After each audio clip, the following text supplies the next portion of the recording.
श्रीमन नारायण गुरु जी, मेरा आपसे एक प्रश्न था कि ऐसे बहुत लोगों से मैंने सुना है कि जो रावण जी थे उन्हें ऐसा पहले से पता था कि श्री रामचंद्र जी भगवान है और वो इसलिए उन्होंने अपने से छोटे अपने बेटे अपने भाइयों को पहले उनसे लड़ने भेजा जिससे उनका उद्धार हो सके, उनके हाथों उनकी मृत्यु हो सके।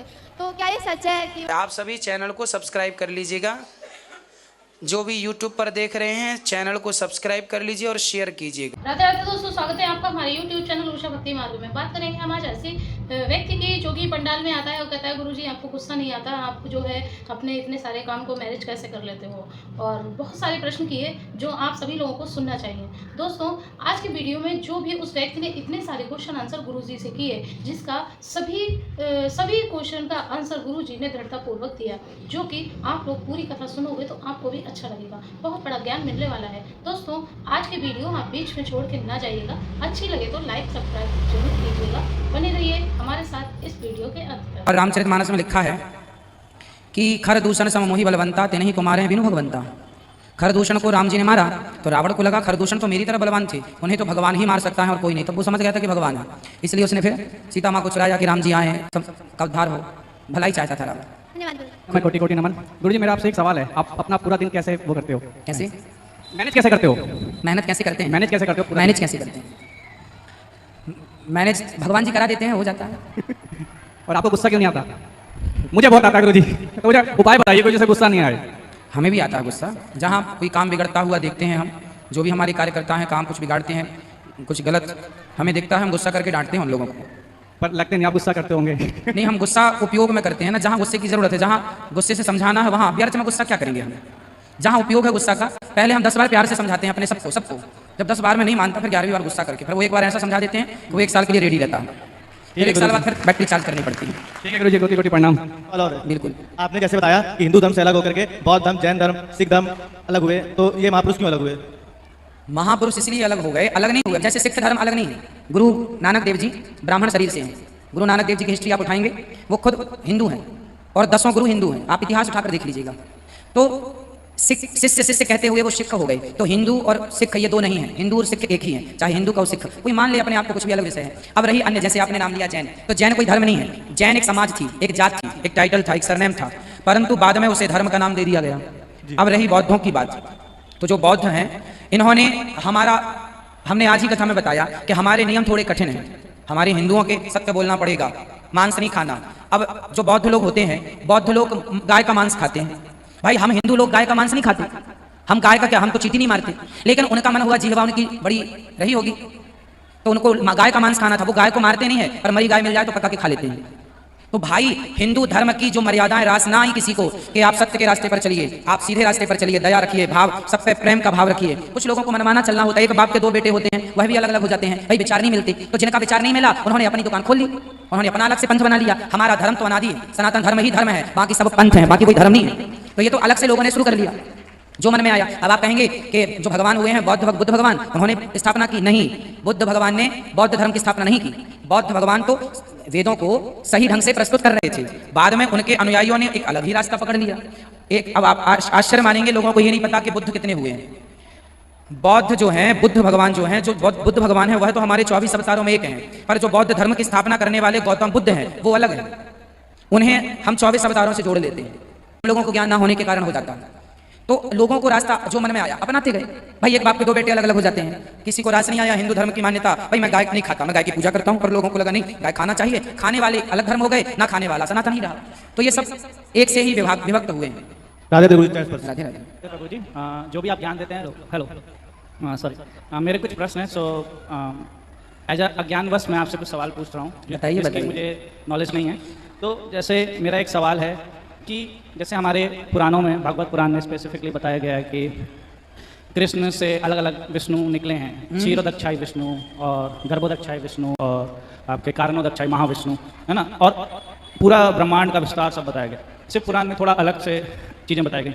तो अलग अलग पुराणों में अलग अलग तरीके से उनका इंटरप्रिटेशन क्यों किया जाता है? क्योंकि सारे पुराण उनका संकलन जो है व्यास जी ने किया है, ठीक, तो उसमें इतना मतभेद क्यों आ जाता है? क्योंकि मुझे पर्सनली ऐसा लगता है कि इस कंफ्यूजन की वजह से लोग क्लियर नहीं हो पाते हैं कि एक्चुअल ब्रह्म क्या है, पर ब्रह्म कौन है, और इसकी वजह से भी कई लोग हिंदुत्व में डाउट करने लगते हैं।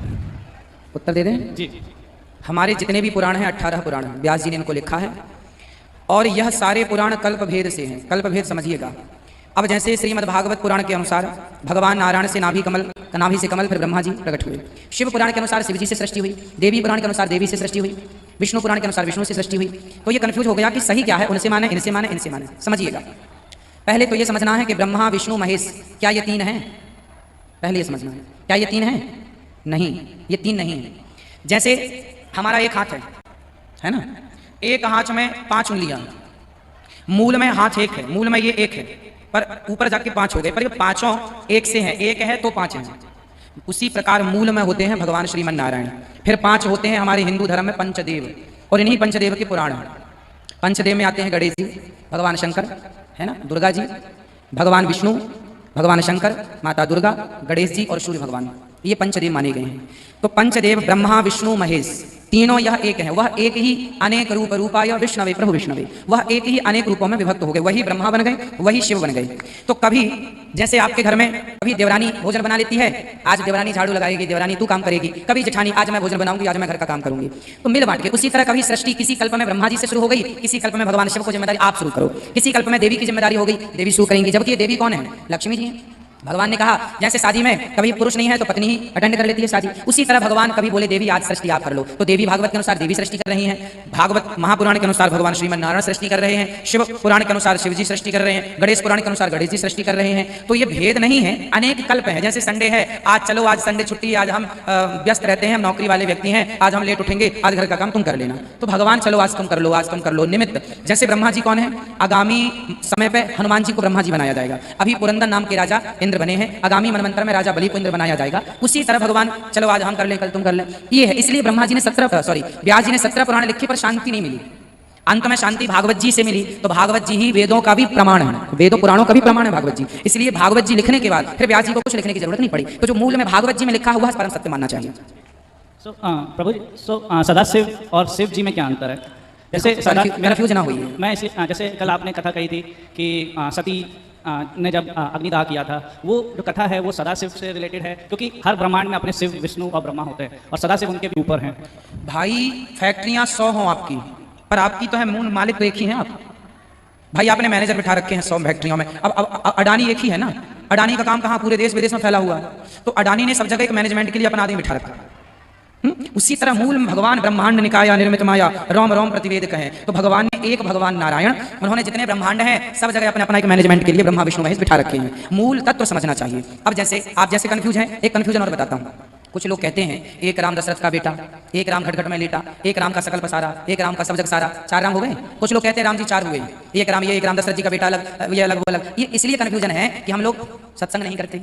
कंफ्यूजन इसलिए है, देखो वही राम दशरथ का बेटा, वही राम घट घट में लेटा, उसी राम का सकल पसारा, उसी राम का सब जग सारा। आप उसी को हटा के एक लगा देंगे तो 4 हो जाएंगे, और एक को हटा के उसी कर देंगे तो 4 का 1 हो जाएगा। तो ये कंफ्यूजन इसलिए होती है, चाहे शिव का हो चाहे सदाशिव का हो, एक ही शिव है। 2 शिव का कोई कहीं शास्त्र में कोई जिक्र नहीं है 2 शिवों का। यदि होता तो मैं आपको बता देता। अब कोई मनमाना कहे है ना कि नहीं ये शिव अलग है। जैसे कुछ लोग कहते हैं कि सीता जी महालक्ष्मी, लक्ष्मी अलग है महालक्ष्मी अलग है।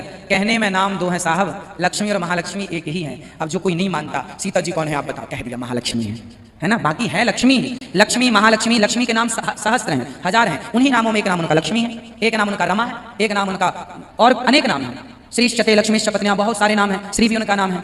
तो नाम बहुत है। जैसे पुष्प कहो, सुमन कहो, फूल कहो, बात एक ही है। विष्णु कहो, ब्रह्मा कहो, शिव कहो, हरि कहो, गोविंद कहो, गोपाल कहो, राम कहो, रघुनंदन कहो, मनमोहन कहो, एक ही तत्व है। शिव कहो, भोलेनाथ कहो। अब कोई कहे भोले भंडारी अलग है, डमरू वाले अलग हैं, शिव अलग है, पशुपतिनाथ जी अलग है, महाकाल अलग है, फिर तो बाजार लग जाएगी। एक ही अनेक, अनेक रूप रूपाया विष्णवे प्रभु विष्णवे, ये श्लोक समझिएगा। तो एक ही अनेक, जैसे सोना एक होता है पर आभूषण अनेक होते हैं, मूल सोना एक है, आभूषण बहुत सारे। उसी तरह मूल में ईश्वर एक है, उनके नाम रूप बहुत सारे हैं। जाती रही भावना जैसी, प्रभु मूरत देखी दिन तैसी। तुम्हें जो पसंद आए तो गणेश जी के उपासक हो, गणेश जी का जाप करो, वो भी भगवान कृष्ण के अवतार है। ब्रह्म वैवर्त पुराण के अनुसार गणेश जी भगवान कृष्ण के अवतार है। तो बिहारी जी तक जाने के रास्ते बहुत हैं, पर बिहारी जी एक हैं। ईश्वर तक जाने के रास्ते बहुत हैं, पर ईश्वर एक है। अनेक रास्तों से जाओ, एक है। इसलिए ये कंफ्यूजन है। मेरा ये प्रश्न इसलिए था क्योंकि मुझे एक कंफ्यूजन हो गया। जैसे हम लोग कैलाश की बात करते हैं, कैलाश एक महादेव का धाम है ना। एक कैलाश हमारी धरती पे भी है जिसको हम कैलाश पर्वत कहते हैं। तो जो 52 शक्तिपीठ बने वो धरती पे ही बने, तो क्या मतलब शिव जी उस समय धरती पे विराजमान थे या उस कैलाश की बात हो रही है जो कि सभी ब्रह्मांडों के भी ऊपर है? भाई शंकर जी यदि शक्ति माता सती के सारे जलती हुई सती को अपने कैलाश ले जाते तो फिर हम जैसे पापियों को शक्तिपीठ का दर्शन कैसे होता? भगवान का तो जो भी लीला होती है हम जीवों के लिए होती है ना, भगवान कोई अपने लिए थोड़ी करते हैं। अब शंकर जी ने जो लीला की वो कोई अपने लिए उन्हें क्या करना है? भगवान नारायण को क्या जरूरत पड़ी थी माटी खाने की कृष्ण बन करके? वो लीला हमारे लिए हुई कि आप लोग उस लीला का चिंतन करना, मनन करना, श्रवण करना, आपका कल्याण होता रहेगा। वरना भगवान तो आप तो काम है, आनंद उनका नाम है, आनंद घन है, क्या जरूरत है उनको? तो ये जितनी लीलाएं हुई हैं तो वो हमारे आपके लिए। राम जी हे सीता हे खगमृग हे मधुकर श्रेणी कहाँ हो सीता, क्या राम जी को पता नहीं था कि रावण ले गया है? लेकिन यदि डायरेक्ट रावण को जयंत को एक बाण छोड़ दिया तिनके का बना के, उसकी त्रैलोक में कोई ना मिला बचाने वाला, रावण को भी छोड़ देते एक बाण, रावण हाथ पसारे आ जाता चरणों में सीता माँ को लेकर, पर फिर आ जाता तो इतनी सारी लीलाएं कैसे होती? फिर हनुमान जी का लंका जलाना कहाँ से आता? फिर वो सेतु का निर्माण कैसे होता है ना? तो वो लीलाओं को प्रकट करना था भगवान, इसलिए भगवान तो भगवान है पर उनकी लीलाओं का विस्तार हो, इसलिए इसलिए इसलिए एक प्रश्न और है। ये प्रश्न एक्चुअली किसी ने मेरे से पूछा था, उसका उत्तर मेरे पास नहीं था।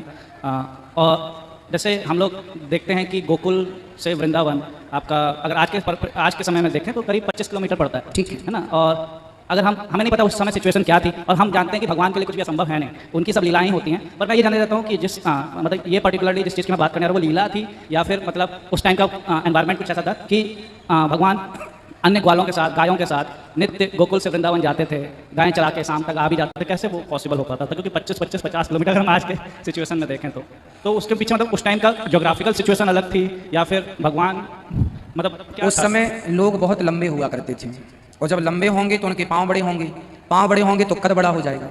हम 1 किलोमीटर यदि 5 मिनट में पहुँचते हैं तो वो 1.5 मिनट में ही पहुंच जाते रहे होंगे, क्योंकि उस समय आप सोचिए महाराणा प्रताप 100 किलो का 100-150 किलो का पूरा सामान लेके चलते थे, उनका भाला इतना वजन, तलवार इतनी वजनी।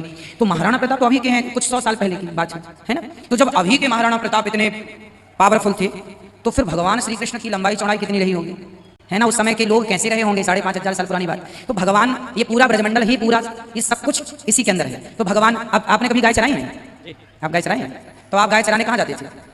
पास के खेतों में, गाँव में। हमें पता है हम गाय चराते थे, हम स्वयं गाय चराते चराते कई बार हम गायों को लेकर के 4-4, 5-5, 6-6 किलोमीटर दूर तो हम ही चले जाते थे अपनी गायों को लेकर के, चलती चलती चली गई, है ना? 5-5 किलोमीटर दूर जब हम 5 किलोमीटर दूर जा सकते हैं अपनी गैया लेके, तो भगवान के लिए 25 किलोमीटर क्या था? ये पूरा ब्रजमंडल एक ही था, है ना?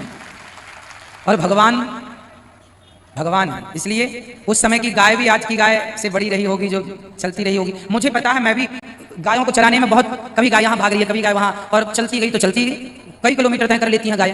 भाई आज भी कुछ गांव से जंगल 5-5, 7-7, 10-10 किलोमीटर दूर है, तो गांव का आदमी जंगल ले जाता है गाय चराने, है ना? 10 किलोमीटर चलने में कितना टाइम लगता है? अच्छा बताइए।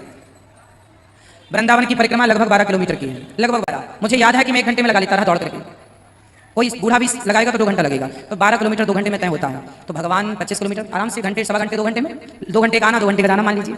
और गायों को चलाने में कोई समय ज़्यादा दिखता नहीं है कि समय ज़्यादा हो गया। तो देखा दोस्तों, आज का वीडियो आपने पूरा देखा और सुना। जैसे कि उस व्यक्ति ने कहा कि गुरुजी आप पूरे दिन अपने आप को मेंटेन कैसे रखते हो या इतनी मेहनत कैसे कर लेते हो, इस पर गुरुजी ने यही कहा कि ये सब हमसे भगवान करवाते हैं और बस मैं तो एक जरिया हूँ, जैसा वो करवाते हैं वैसा ही करते जाते हैं और मैं कुछ नहीं करता, मैं तो बस भगवान के बताए रास्ते पर चलता रहता हूँ। दोस्तों इसलिए इस कथा से यही समझ में आता है कि हमें भी दृढ़तापूर्वक अपने मार्ग में आगे चलते रहना चाहिए, हमारा जो कर्म है उसे करता रहना चाहिए, बाकी सारा सब कुछ भगवान पे छोड़ देना चाहिए। कहते हैं कर्म का फल भगवान देते हैं, इसलिए कर्म करो, फल की चिंता ना करो, शक्ति देने वाले भी भगवान ही हैं। तो दोस्तों आज की वीडियो से आपको जो भी ज्ञान प्राप्त हुआ तो आप हमें कमेंट बॉक्स में कमेंट करके जरूर बताएं। और हाँ, अगर अभी तक आपने हमारे चैनल को सब्सक्राइब नहीं किया है तो आप हमारे चैनल को सब्सक्राइब कर लें, हमारी वीडियो को ज़्यादा से ज़्यादा लाइक व शेयर करें, कमेंट बॉक्स में राधे राधे लिखना ना भूलें। मिलेंगे किसी ऐसी ही अन्य वीडियो के साथ, तब तक के लिए राधे राधे।